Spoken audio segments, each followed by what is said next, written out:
Vamos começar então falando um pouquinho sobre essa abordagem em séries temporais. Quando a gente trabalha com série temporal, a gente vai basicamente ordenar um tempo passado prevendo o nosso futuro. Essa é a ideia de toda e qualquer série temporal.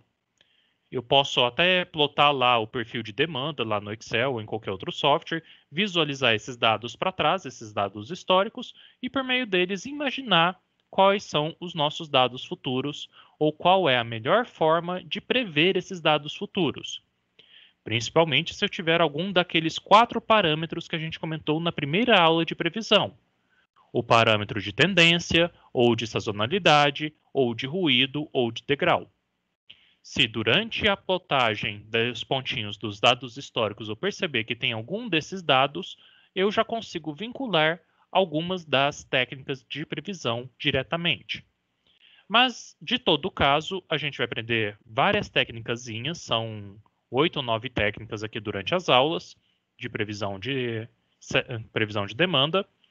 E, após isso, a gente já vai aprender como selecionar a melhor dessas técnicas, entre todas as que vocês podem testar. Continuando então, a gente trabalha em séries temporais quando eu vou observar o tempo ordenadamente, pensando nos dados históricos, prevendo o futuro por meio deles. Então, primeiro eu conheço esse padrão da série temporal, que a gente chama de perfil de demanda, ploto esse gráfico e vejo qual tipo que adere melhor dentro dos nossos modelinhos. Se eu tenho tendência, se eu tenho sazonalidade, se eu tenho degrau, se eu tenho ruído, se eu tenho outro tipo de interferência nessa plotagem. Alguns exemplozinhos aqui para vocês. Lá em cima à esquerda. Vamos aumentar aqui para ficar mais fácil. Eu posso ter um padrão de demanda regular, como essa primeira aqui à esquerda. Não tem tendência, está tudo na normalidade, na média. Então, vendi, são os pontinhos aqui, e o meu tracejado seria a minha tendência, que é praticamente nula. Eu continuo vendendo pela média. Mas eu posso ter tendência, que é a nossa letra B. É um padrão de demanda com tendência positiva. Poderia também ter a tendência negativa. Posso ainda ter a letra C, que eu tenho sazonalidade. Plotei lá meu perfil, meus dados históricos, e deu essa senoide aqui, ou cossenoide, sei lá, no qual eu tenho picos e vales. Ou seja, eu tenho sazonalidade. Em determinados períodos eu vendo muito, em determinados períodos eu vendo pouco. E, além da sazonalidade, eu tenho uma tendência crescente. Então, tem as duas tendências simultâneas. Então, já tenho modelos que se encaixam para esse formato.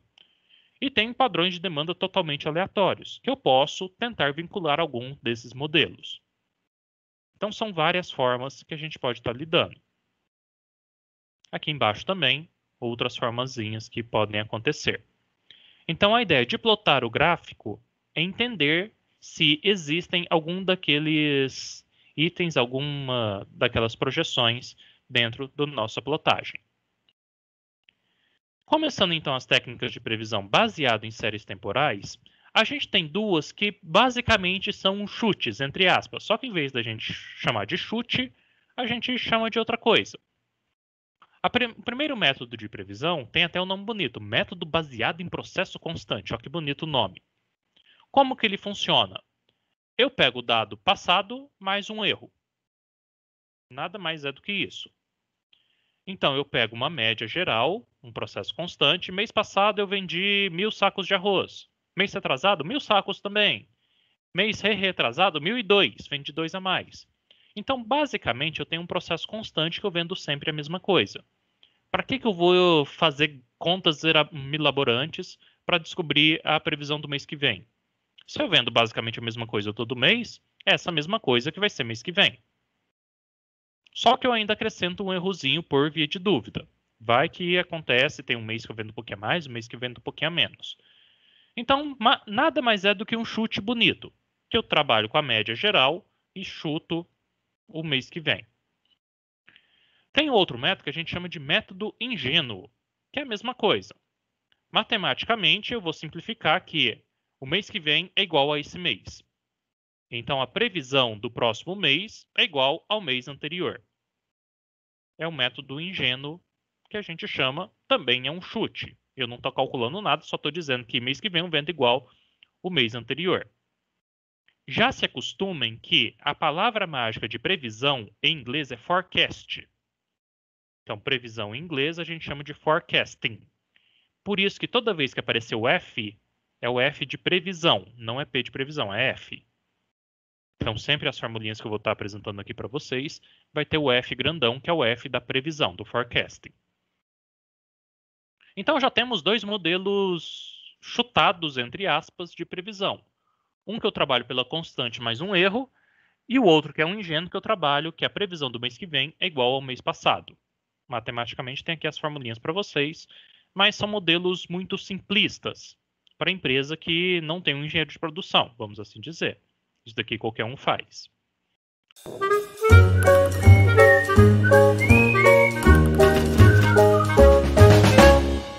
Vamos então agora começar com modelos um pouquinho mais complexos, mas mesmo assim são modelos bem simples.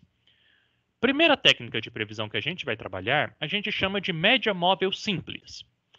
O que é a média móvel simples? Eu tiro a média de determinados meses para trás e essa média vai ser a previsão do mês seguinte. Por exemplo, eu tenho aqui um conjunto de vendas de janeiro a dezembro e quero saber o forecast, a previsão para janeiro do próximo ano. Se eu trabalhar com uma média móvel simples de 12 meses, o que eu tenho que fazer? Somar todos os 12 meses, dividir por 12, tiro a média, e essa vai ser a previsão do mês seguinte. Então, 100 mais 102, mais 101, mais 104, até mais 103, dividido por 12, deu 102,3, é o que eu prevejo para o mês de janeiro. E se eu considerar uma média móvel só dos últimos 3 meses? Eu só pego outubro, novembro, dezembro, 103, 104, 103, divido por 3, que são só 3 meses, e obtenho a previsão para o mês seguinte. Se eu pegasse dos 5 últimos meses, dos 6 últimos meses, é só ir fazendo essa média móvel.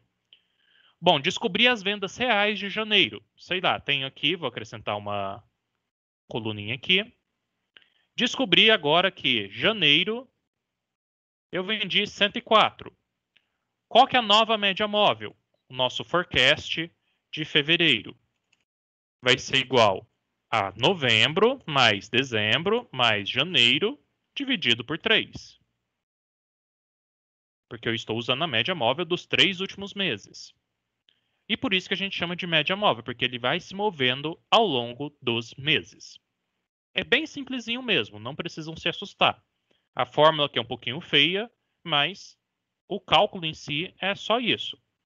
Eu pego os últimos meses, quantos períodos eu desejar, tiro a média e vai ser a previsão do próximo mês. Por exemplo, eu tenho um processo qualquer de um cruzeiro. Vou lá no cruzeiro, o operador do cruzeiro, quer falar para os turistas quantos golfinhos eles vão avistar na próxima viagem, da próxima semana, ou do próximo mês, sei lá, aqui é semana.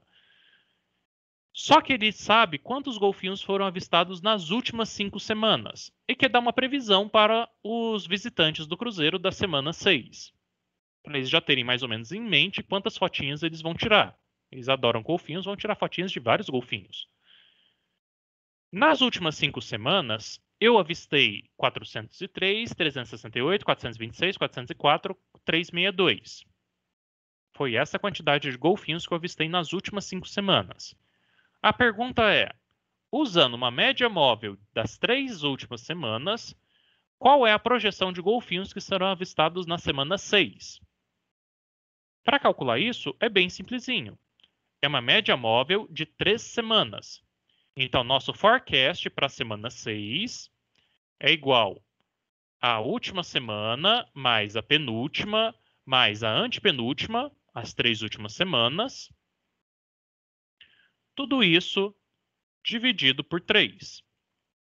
Ou seja, 362 mais 404 mais 426. Tudo isso dividido por 3 dá 397,3 golfinhos previstos.